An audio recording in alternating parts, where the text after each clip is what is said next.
Amb aquest senzill gest es va fer caure un rei.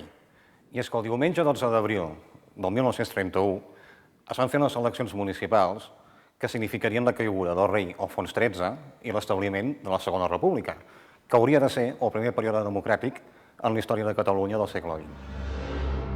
La convocatòria d'eleccions era l'única sortida que li quedava al rei Alfons XIII per mirar de salvar el tron, i és que la seva figura era molt qüestionada arran del suport que havia donat a la dictadura militar que s'havia iniciat amb el cop d'estat del general Miguel Primo de Rivera al setembre del 1923. Així doncs, tothom entengué que es tractava de quelcom més que d'unes simples eleccions municipals. Els comicis es van plantejar com un referèndum sobre la continuïtat o no de la monarquia. A Vilafranca, 36 candidats optaven als 17 escons de regidor que aleshores tenia l'Ajuntament. Tots els candidats eren homes i també ho eren els seus potencials electors. I és que les dones no obtindrien el dret a sufragi fins l'aprovació de la Constitució de desembre de 1931. Els candidats s'agrupaven en 3 candidatures. El Pacte d'Esquerres era la candidatura que plegava el gruix del republicanisme vilatà, així com socialistes i rabassaires locals. Integrant aquesta candidatura hi figuraven 3 dels homes claus de la futura república a la vila. En primer lloc, Josep Masacs Llorac, que durant la Segona República ocuparia l'alcaldia en 2 ocasions. A partir del 14 d'abril com a representant de les esquerres i durant el Bienni Negre com a cap d'un ajuntament nomenat per decret pel govern de dretes. En segon lloc, destaquem Fèlix Balaguer Castellet, futur alcalde per Esquerra Republicana de Catalunya. I finalment, el tercer home de pes del Pacte d'Esquerres era el metge Salvador Armendares Torrent. Nacionalista radical i messianista convençut, futur primer tinent d'alcalde, futur diputat al Parlament de Catalunya i ja a l'exili, president del Consell Nacional Català, Armendares seria la màxima aportació vilafranquina a la Catalunya republicana.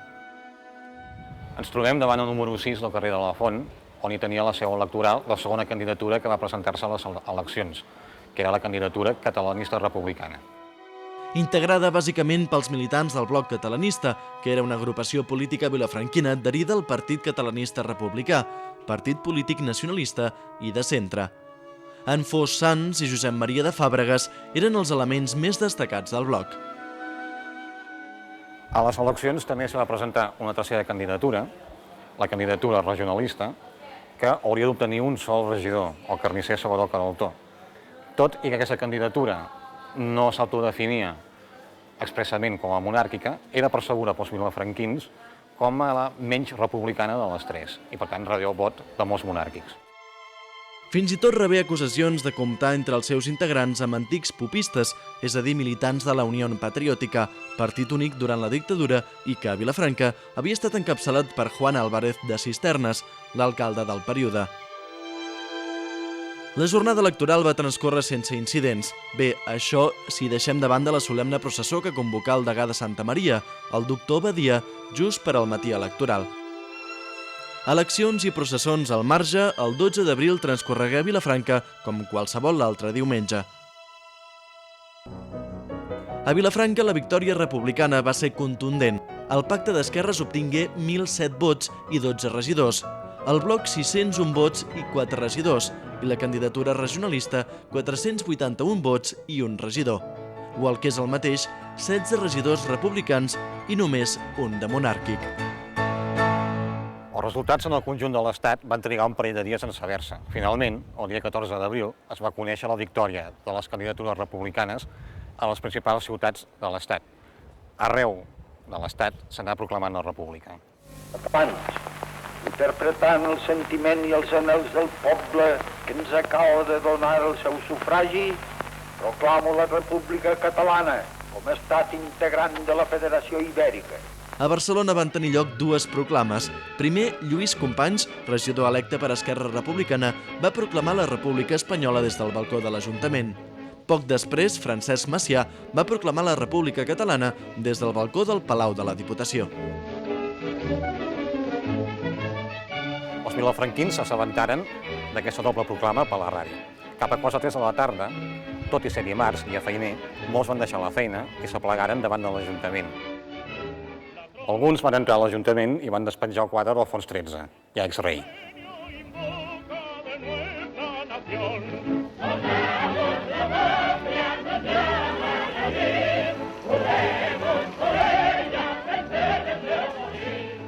Tot seguit, del balcó de la Casa de la Vila hi van penjar el que veieu a la imatge, la bandera republicana, de fet al costat de la catalana. Una comissió de regidors s'entrevistà amb el tinent coronel del regiment de Treviño, el senyor Frontin, i amb el cap de la Guàrdia Civil per tal de conèixer quina actitud adoptarien. Tots dos van dir que la seva actitud fora d'absoluta normalitat, en tant l'ordre públic no fos alterat. Cap a 6:15 de la tarda, novament es concentrà una multitud davant de l'Ajuntament. El regidor electe, Josep Massacs, els dirigia unes paraules. També Jaume Ferrer Cabra, veterà republicà, director del setmanari vilafranquí Fructidor i conegut anticlerical. Els dos recomanaren que per damunt de tot la multitud guardés l'ordre. Tot seguit, una gran manifestació va recórrer els principals carrers de Vilafranca. Era encapçalada per 3 banderes, la republicana, la catalana i també la roja.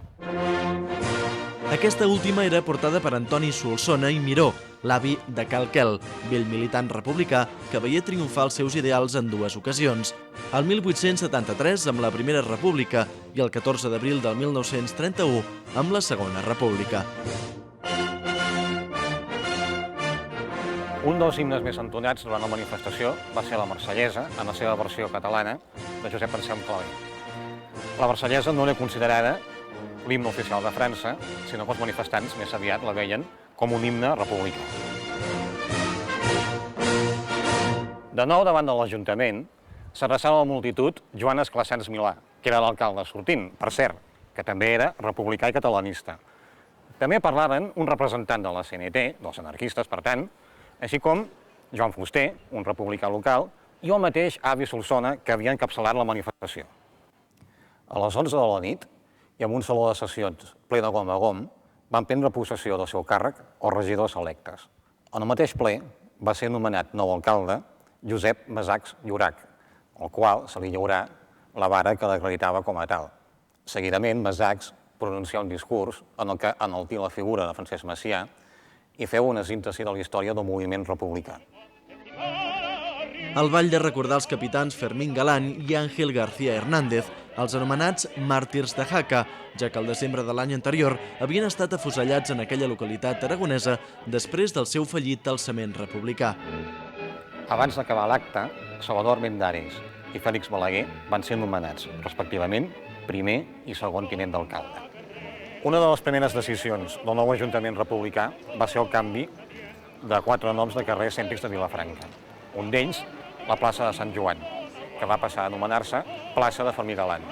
La Rambla Nostra Senyora esdevingué Rambla Francesc Macià, la Rambla de Sant Francesc passà a anomenar-se Rambla Pi Margall i el carrer de la Palma, García Hernández. Durant tota la nit hi hagué animació a bars i societats de la vila, així com als locals dels partits republicans.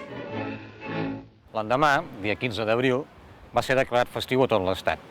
Ens trobem a la plaça del Penedès, on hi havia la caserna del regiment de Treviño. Cap a les 10 del matí va iniciar-hi la bandera republicana.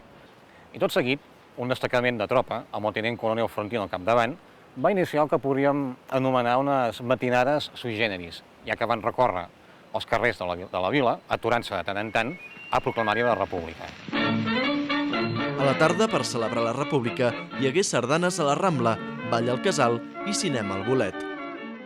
Els dies següents, l'alcalde Massacs va rebre una sèrie de visites per acatar el nou règim, entre elles els militars, la patronal i els sindicalistes. L'Església, per la seva banda, va fer arribar l'acceptació del nou règim a través del setmanari Acció, que n'era portaveu oficial. Així van escriure: sense guerra civil ha nascut la república, que sense violències ni lluites fratricides visqui per al bé comú, acabant amb un Déu salvi la república.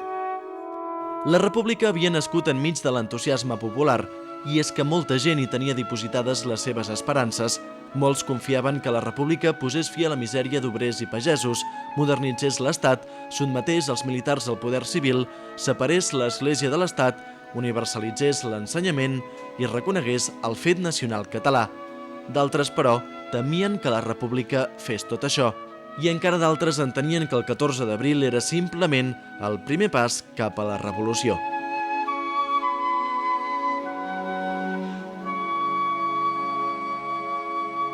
I d'aquest xoc entre les esperances dels uns i les pors dels altres en sorgiren conflictes. I la república fou així, una etapa de conflictes, d'esperances i de pors. Salut!